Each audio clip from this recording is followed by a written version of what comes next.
Welcome back, everybody, to another episode of Man Bites Film. My name is Lewis, I am William. and we're going to be doing our classic kids films that we grew up with, that are streaming on streaming networks. So if you have kids, this is the episode you definitely want to watch and definitely want to tune them into so they could watch these movies that are streaming on these networks. I'm going to go right into it and do The Iron Giant. This is a 1999 film, and yes, I didn't grow up with this film, but it did a huge impact on me when it did come out. Even though I was in high school and everything, it did a huge impact, and not only that, it was one of like the films that I saw constantly when I went into kids' houses and all that stuff. And I think it's one of those experiences that for this generation, the millennials generation, this was one of those kids' film that is a must go to. Yeah, it was definitely one of those. It will change your childhood. Oh yeah. It is not one of those. Not to pick on princesses, but like fairy tale. That's the word I'm thinking. Well, I mean, even the fairy tales have kind of bleak endings and bleak beginnings and stuff like that, and they are kind of bleak. I mean, this was the final hoorah of the 90s. Yeah. This was the end of the 90s era. Yeah, I think it's like mostly when you're a kid, you watch cartoons or you watch animated movies. I don't know. And most people, not including Saturday morning cartoons, which no longer exist, and it still tears up my heart. But that's what I'm saying. Like the 90s era was personified by that. The movies that we're going to be reviewing today are a big part of that, and even other films like Sandlot, all these movies, they're based. Sandlot was great. I know, right? God. That I grew up loving. That I watched that every other week. Oh my god. And that would take a whole episode just that one alone. Oh yeah, no, that's like another like Rocky Horror thing where it's like one-on-one, and we just Sandlot today, and that's all we're doing. Sit down and strap on because it's gonna be good. I mean, that's what we grew up on, though. It was that type of film. But it still had. When I say fairy tale, I mean like that happy ever after ending to where like even the Sandlot, does the recap of the Wendy Peppercorn marries the kid that forced the kiss, and Benny makes it to the pros and he becomes the announcer and everything. But the Iron Giant lifts you in tears. There is no happy ending in the Iron Giant. That's what I mean. Where it's like it will change your as if you're a kid and you watch it. It's one of those movies that you will learn. Not every movie, animated or not, has a fun, positive ending. So if you are going to watch it with your child, make sure that your child is at that age where they understand it, and because it's. I think it's a good discussion. It's a good discussion to have with your child that the world isn't perfect. I mean, when we were kids, the movie that did that to me was The Fox and the Hound. That movie tore me apart, and I remember watching that as a kid and sitting down and having that discussion with my parents, and they told me, yeah, this is how life is sometimes. It's not fair, and there's gonna be bad moments in life, and that's a great thing to give to a child, because they're gonna need to have that. If not, they're gonna be like all the millennials that, oh my god, it didn't go my way, and freak out and hide in a corner. Which, what the hell? That's not the way, and that's the problem with this generation, is that we haven't had a film that does that, or they haven't been exposed to stuff like that as a child. You remember Neverending Story? Oh, Neverending Story, my god. I'm not. These are the movies that you need to look up. When you don't even have to mention, remember this scene in that movie? No, you mention a name, and automatically your mind goes to a specific scene. Oh, yeah. Because you know exactly that scene literally just took your childhood, grabbed the knife, and went, see ya. Dude, I still get goosebumps. That's it. Done. From Neverending Story. Neverending Story is another one where it's like you went in thinking it's going to be a fairy. It's going to be like a boy fairy tale lost in, this dragon land and whatnot. And then you're going, holy shit. Mommy, is he okay? Like, he's gonna be okay. It gets baby." dark real quick. Oh, yeah. Real quick. Oh yeah. But I mean, I watched Legend as a child too. I watched Labyrinth. All those movies were part of my Dark childhood. Crystal. Oh, Dark Crystal. But the movie that did it for me, the movie that really changed my childhood, and I got to meet her actually at Spooky, Return to Oz. Really? Because I went into this movie thinking, Oh, it's yeah, a yeah, sequel yeah, to yeah, like, that's right. you know, The Wizard of Oz, and then Return to Oz, and I'm going, Holy shit. well, I had a good run as a kid, because now I'm scared. So, and I told her that too. I'm like, you changed my view on, you know, what kids movies are, because it was sold as a Disney kid movie. Yeah. But Iron Giant, going back to Iron Giant, yeah, you're right. It's just one of those like, And it's an experience. It's a great experience, and it's something that you're like, wow, this kid finds this massive giant hiding out in the woods, and the kid doesn't just like say, oh, I'm not gonna deal with that. I'm just gonna run away. No, he embraces the giant, and he tries to bring him in as a friend and teach him, starting as a giant, because literally the giant is a giant kid, and he's just being raised by this child that's had to man up because his mom is working literally 24/7 to try to maintain the household, and he's had to man up and deal with all the responsibilities of a house because there's nobody else. And I think that's and obviously you so have like important. the whole like nobody believes him because he's a kid. You don't believe a kid that's like, I got my own Iron Giant. It's like, yeah, sure, whatever. Yeah, Johnny. exactly, right? But I mean, and then the giant gets emotions too, which is phenomenal. And Vin Diesel does the voicing for the Iron Giant, and I was like, and nobody knew really who Vin Diesel was back then. He was like one of the like his roles where like and he was not a household name. yeah, Vin Diesel became a household name with Fast and the Furious. Yeah. You know, and then with he did Riddick as well. Yeah. But Fast and Furious made Vin Diesel a household name. yeah. And then you go back and you go watch Iron Giant, and you're like, Whoa, how did we get started with that? Groot? Yeah, Like, yeah, right. it's like, wait, I recognize that voice. You know, and it's Yeah. like, that's what I love. Like, you know, people talk about Vin Diesel and actors like him, which are, you know, like they portray in Hollywood this like, they're the new generation Rockies and the new generation Hogans because they're big and they're bad and they do movies like that. Yeah, the wrestlers. But, you know, basically. the wrestlers and whatnot. But people like Vin Diesel, I have a lot of respect for it because not only do they do those kind of movies and they play their persona well, they play the card that they're dealt extremely well, but they have this softer side to them. They have this side to where, you know, when you see him off set, when you see him behind the scene, you can see that almost like the child in him that's coming out. He's a huge, if I'm not mistaken, it's Vin Diesel. He's a huge D&D fan. Really? Like he's admitted that he's a D&D fan. I want to say it's Vin Diesel. Really? If I'm not, if I'm wrong, I apologize. But he's got some kind of way. It's either a D&D fan or he's got like a huge kind of comic collection and whatnot.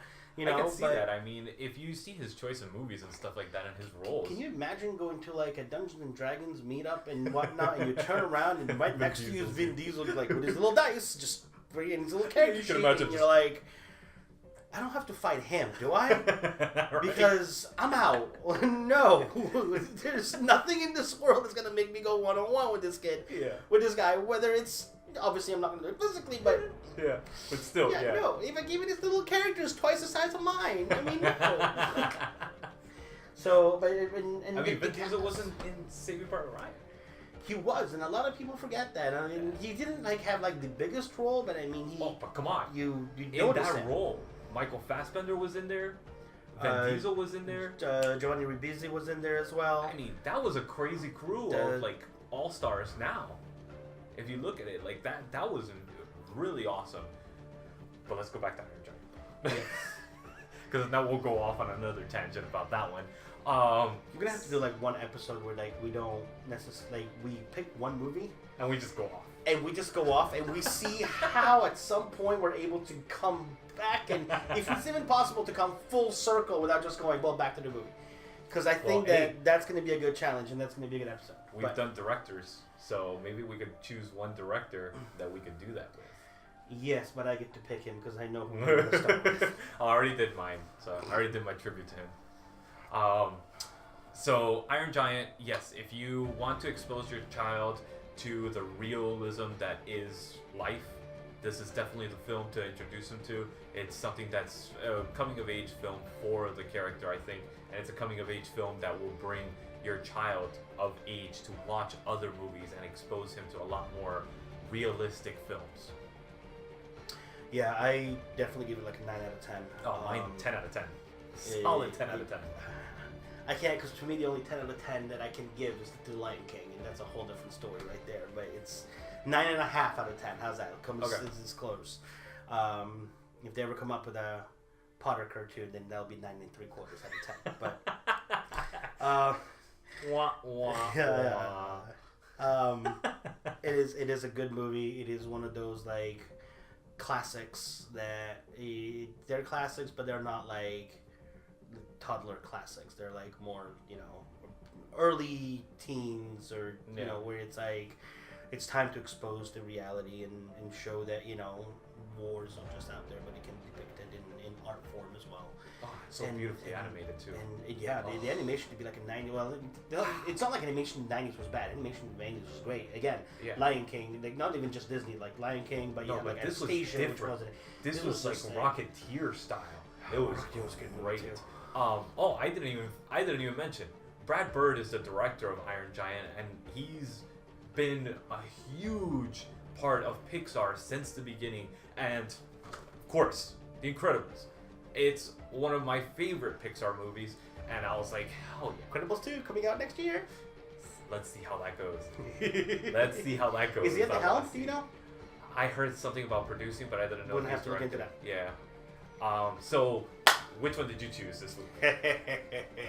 What did I pick? I picked a movie which literally changed my life, and I don't mean it like in a big loss of innocence life. It introduced me to the wonderful world of hockey. I picked the Mighty Ducks. Yes. The 1992 Mighty Ducks. It's on Netflix right now. Oh my God, where do I go?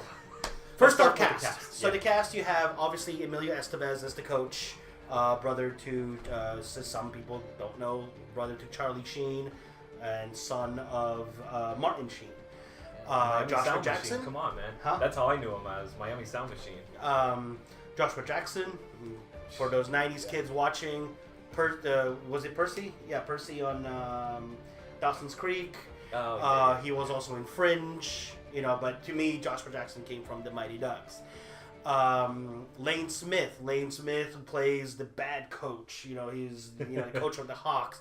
Yeah. I loved him when he was in My Cousin Vinny. He plays, he plays the prosecutor. We're not going into that. Great, no. My Cousin Vinny's another one that I could literally just do an entire episode about.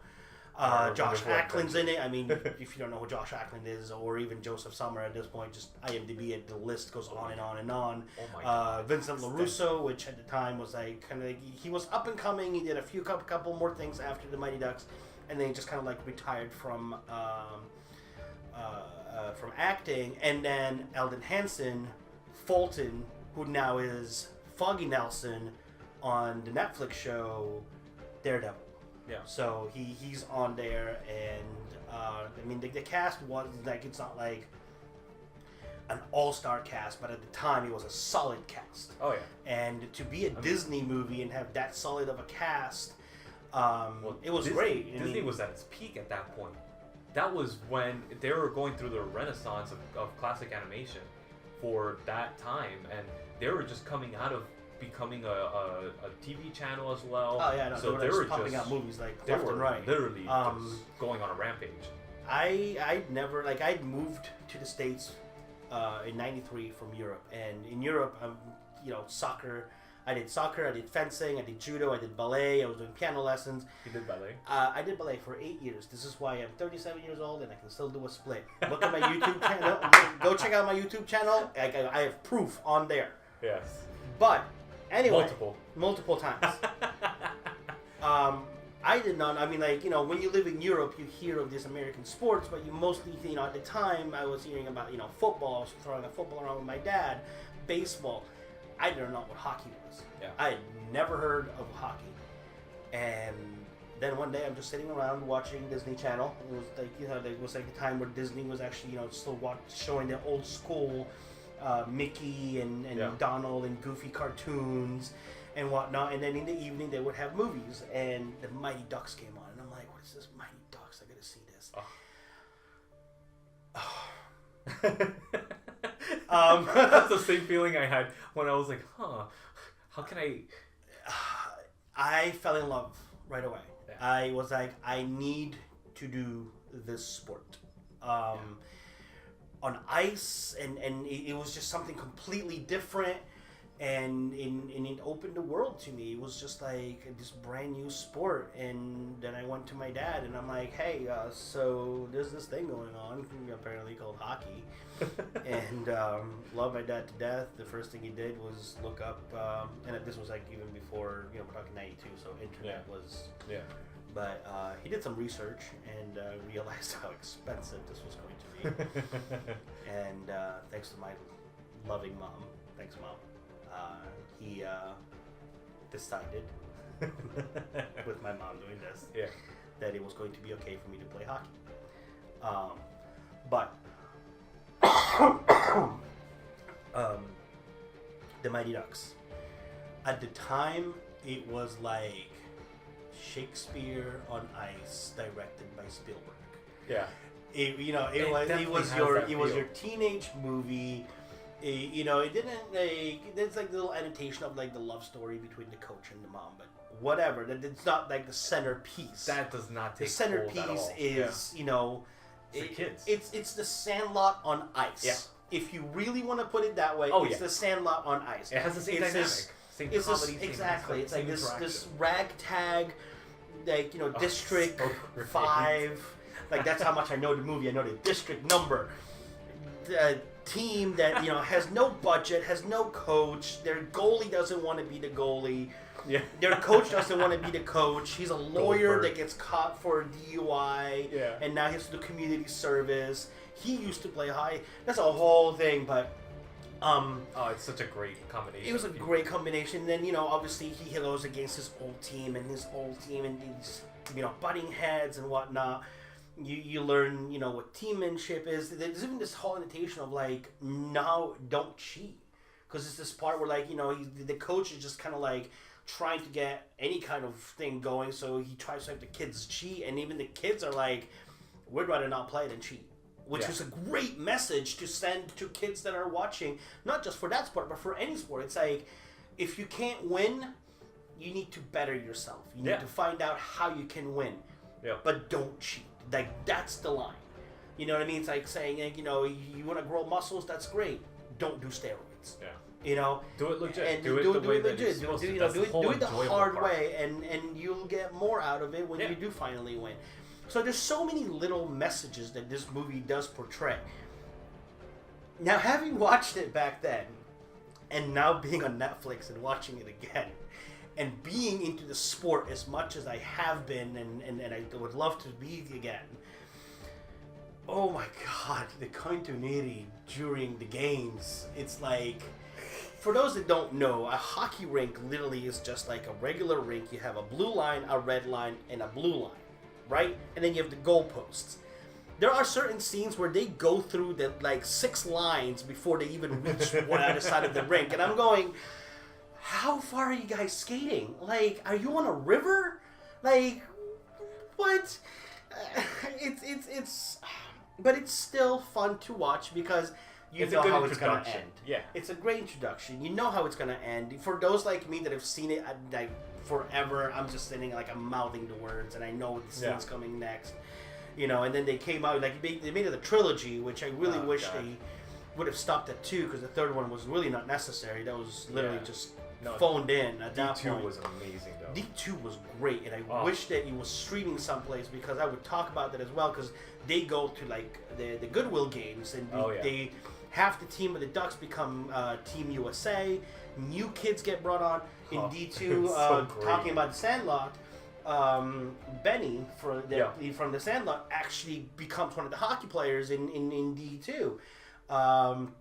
Goldberg comes back. You have Julie the Cat. Goldberg was he has a special place in my heart. That's my favorite kid from character. Texas that ropes 2 minutes for roping, like and then well worth it. The Smash Brothers, the Knuckle Puck. Yeah, the Knuckle Puck. There you go. D2 was just like whoever sat there was like, oh my god, dude, how can we elevate it? And they really elevated it. And then D3 was like, it was just. So I have an idea for a movie. Click. Yeah. But the Mighty Ducks, the original one, the core of it, it was just like. Sportsmanship. That was the main message. Sportsmanship, the anti-bullying, because they bring Fulton in, which is like this big kid, and these kids were getting picked on by the Hawks, and he's just like no more, and he becomes their voice. Well, not their voice, he becomes their physical thing. Which don't get physical, whatnot. But back in the '90s, it was like one of those like if you can't fight your fight and you get something bigger on your side, use him. That was the message. But whatever. I actually use that a lot, now that I think about it. Like the pranks and whatnot. It was your. I love that. Your run-of-the-mill '90s kids sports movie, which at the time they were pumping them out like Sandlot, Ducks, Little Giants, classics too. Like they all became like Little Giants is great. If you haven't seen it or if you haven't seen it in a while, try to find it. I've been looking for it. I want to say it's on Netflix somewhere or one of those. No, it's not. But I'm gonna have to look. For that I know I've seen it at some point. I don't know where. I may have. Do you remember the original Bad News Bears? The one with Walter Matthau? Yeah. Oh my god, I love that one. So great. Unpopular opinion. I still like. Well, I love the Walter Matthau original one, not the sequels that came after. But I also really enjoyed the Billy Bob Thornton remake. I thought I enjoyed it. I liked it. I thought that Billy Bob was was he a perfect? No. But he was Billy Bob at his best. He was just kind of like he was Bad Santa. He was like Bad Santa becomes a coach, but he still kept like that whole like adult like I don't want to be. It's kind of like again. The Bad News Bear was the Mighty Ducks back in Walter Matthau. Yeah. And I like these movies because Bad News Bears, the ending is not what you expect. Oh yeah. You know what I mean? It's the ending that you expect for a movie like Bad News Bears, but it's not the ending you expect for the kind of characters. But it's enjoyable. It's fun. And it's one of those like if you watched it growing up and now you have it on Netflix, sit back, enjoy it. You see Emilio Estevez, much younger. You see Joshua Jackson now that he's still kind of like big and he's been doing stuff. He's like 12 in this movie, 13, something like that. Like all these kids, really young. They're all like really young and you start seeing those faces and you're like, oh my god, that's awesome. And your kid's gonna really really enjoy it too, which is the great part. And it's another helping coming of age type of film for a young child. I mean, what would you say the age range for this? Oh, this anywhere between like 9 and 13, 9, you think 14. That high?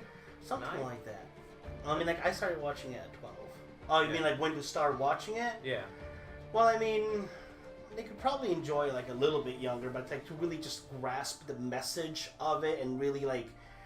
Because when you're younger, anything over like 30 minutes, 40 minutes, you're like, okay, bored now, especially if it's live action and it's not animated. Psychologically speaking, I mean, I'm not saying for every child out there, obviously, but generalization.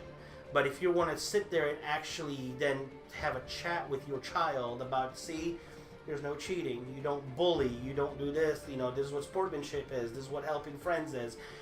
So 8, 9, somewhere around there. Elementary school, especially if they're going into elementary school, where it's like, hey, if you see this, this is how you can help out, and so you become friends. This is a sport you may want to start doing now. But again, in this day and age, if you start playing a sport at 8 or 9, you're already behind the curve. But but it's one of those like, as a kid watching it, it was like a 9 out of 10 movie. It was like it was a great movie. Yeah. It was like amazing. Now watching it from cinematography point of view and continuity and whatnot, it's more like a 5, 6, maybe.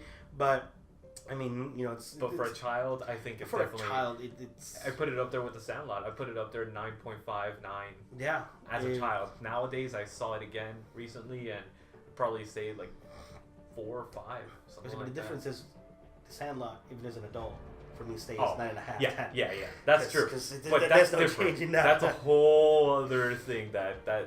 Yeah. There's no. Yeah. So, but I will The always comedy love still it. holds. Yeah, the comedy will always hold. Mighty Ducks has its lame comedy from the 90s. It's Disney Channel comedy, which is kind of like dated and. It was Disney, but it wasn't like overly Disney. It was Yes. still like Yeah, it wasn't part there's of still that. holes seeping here and there a little bit to where it's like, was that an adult joke? No, Yeah. I think it was an adult joke. Okay, no, that's cool. We'll just let it go. Now Disney's like, nope, not gonna happen. Yeah. So even by Disney standards, we're talking 90s Disney, not nowadays Disney. So it was still like, you know, enjoyable for both. It was one of those like they made it enjoyable for both, obviously for the kids, but still enjoyable enough for the parents to be like, hey, you know, I watched a good movie with my child. We got to bond after, so it wasn't like forced. You know, be like we're gonna make this joke specifically for the parents, and because we're gonna make no. It Now they tied do in that well. so much, and it's kind of left field. Back then, they just did it, and they made it part of the script, and just hope for the best.